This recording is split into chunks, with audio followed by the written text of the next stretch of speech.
Nagdesisyon kamakailan ng Korte Suprema na ang party list system ay hindi na limitado sa marginalized at underrepresented o sa mga mahihirap at inapi. Ano ang desisyon ng Korte Suprema sa kaso ng Paglao versus Comelec? Ang desisyon ng Korte Suprema, dalawang mayor na punto. Una, pwede nang sumali sa party list election ang mga mayayaman, ang malalaking politiko sa buong Pilipinas. Pangalawa, ang nominado o nominee niya ay hindi kailangan galing sa marginalized o underrepresented. Basta siya ay nag-advocate o siya ay nagsasabi na siya ay makamahirap, pwede na siyang maging nominado.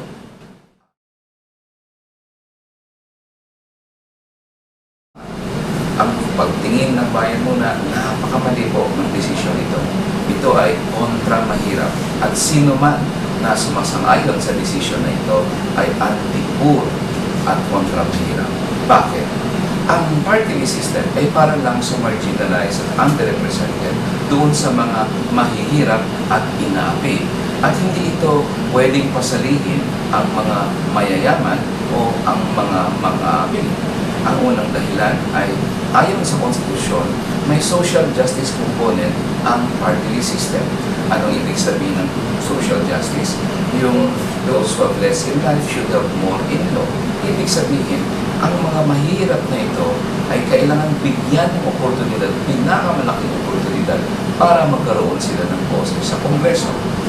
Maliban sa konstitusyon, ang batas mismo nagsasabi na under Section 1 ng Party List Law o Republic Act 7941 na ang party list system ay dapat mag-enable sa mga marginalized and underrepresented to win a seat in Congress. Ibig sabihin, ang party list system ay tinutulungan niya ang mga mahirap at inaapi na magkaroon ng isang upuan man lang o boses man lang sa Kongreso. At ang desisyon ng Korte Suprema ay hindi sang-ayon dito dahil ito ay hindi nag-i-enable. In fact, dinidisable niya ang mga mahihirap at inaapi na makapanalo ng upuan sa party system dahil pinasok niya na ang mayayaman na sigurado mananalo sa mga eleksyon sa party system kung ang lalabanan lang naman nila ay ang mga mahihirap na mga party list groups. Ang pangatlong dahilan kung bakit mali ang desisyon ay ang pampulitikang kalagayan. Ang pampulitikang kalagayan nung martial law, nung ginawa ang konstitusyon, nakita ng mga ilang commissioners na ang ordinary na mga marginalized and underrepresented sectors ay walang boses sa Kongreso. Kaya inimbento ang party list system. 20% ng upuan sa Kongreso binigay para sa party list at ang 80% ay para naman sa mga district congressman. Nagdidikta ang pampulitikang kalagayan ng konstitusyon at ang batas na dapat ibigay mo sa mga mahihirap at inaapi yung party list system. Ngayon sa desisyon ng Korte Suprema, pwede na palang sumabay ang district congressman at ang anak niya na uupo sa Kongreso sa pamamagitan ng party list system. Pwede palang sumabay si former President Gloria Macapagal Arroyo bilang district congressman, congresswoman, at yung anak niya si Mikey Arroyo bilang party list representative. Napakahalaga ng party list system sa punto marami sa mga genuine at progresibo na mga party list groups ang may malaking naitulong sa taong bayan sa pamamagitan ng kanilang pagpasok sa Kongreso.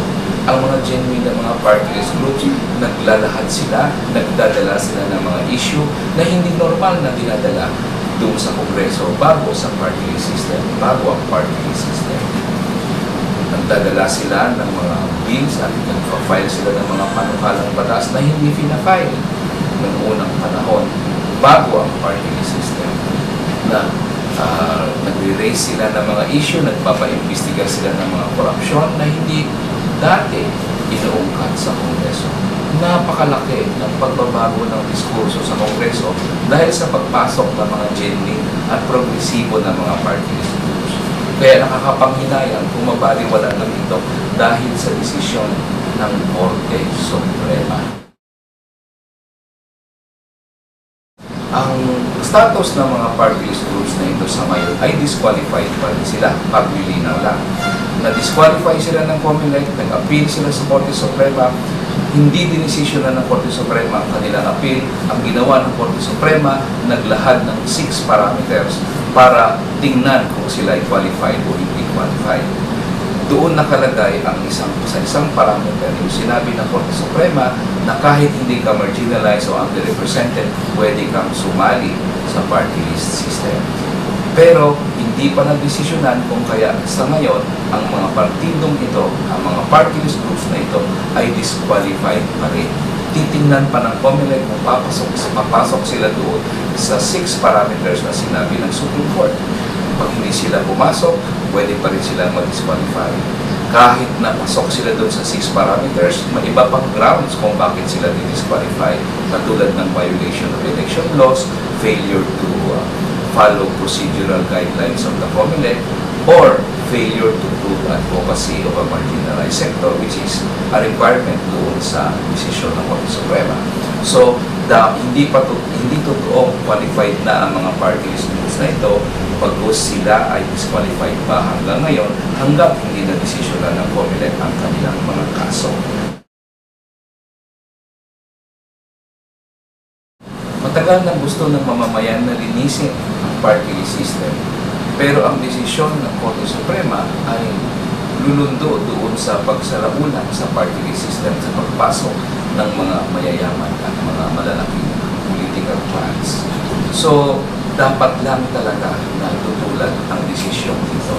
Ang una natin dapat gawin ay ikampanya natin, masigasig natin tutulan ang desisyon at ikampanya natin sa COMELEC na linisin ang party list system.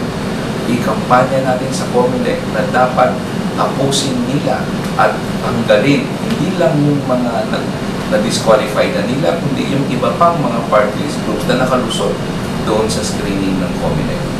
Pangalawa, ikampanya rin natin sa botante, sa mamamayan, sa mga local officials na ang mga nominees ng mga peking party list groups na ito ay hindi dapat iboto. Sakim at ganit na ang tao, meron ka ng 80% sa Kongreso, kunin mo pa ang 20% sa party list system. At hindi dapat iboto sila dahil hindi kaya irepresenta ng mayayaman ang mahirap. Hindi pwedeng irepresenta ng employer o kapitalista ang manggagawa. Hindi pwedeng irepresenta ng Panginoong may lupa ang magsasaka. Kaya hindi sila dapat nominado o hindi sila dapat sumali sa party list election dahil hindi kailanman kakayanin nila na i-represent ang mahirap at inaapi dahil sila ay mayayaman at nang-aapi. Ang pangatlo, ikampanya rin natin at ipalaganap sa lahat na ang mga party list groups na ito ay disqualified pa hanggang sa kasalukuyan. Dapat malaman ng taong bayan, ng mga lokal na opisyal na hindi nila dapat suportahan ang mga party list groups na ito, hindi lang dahil hindi sila para sa mahirap, hindi sila para sa marginalized and underrepresented, kundi dagdag pa, hindi sila kwalipikado at hanggang sa ngayon disqualified pa rin sila. Dapat malaman ng lahat para hindi sila maloko na ang mga party list groups na ito ay hindi qualified tumakbo sa ngayon, kung kaya dapat ay disqualified sila. Dapat palakasin pa ang pag-organisa ng ating mga chapters. Dapat lakasan pa ang expansion. Dapat patindihin pa ang house-to-house dating pagkampanya sa harap ng ganitong threat, ng ganitong desisyon ng Korte Suprema para masawatan natin ang implikasyon ng desisyon ito.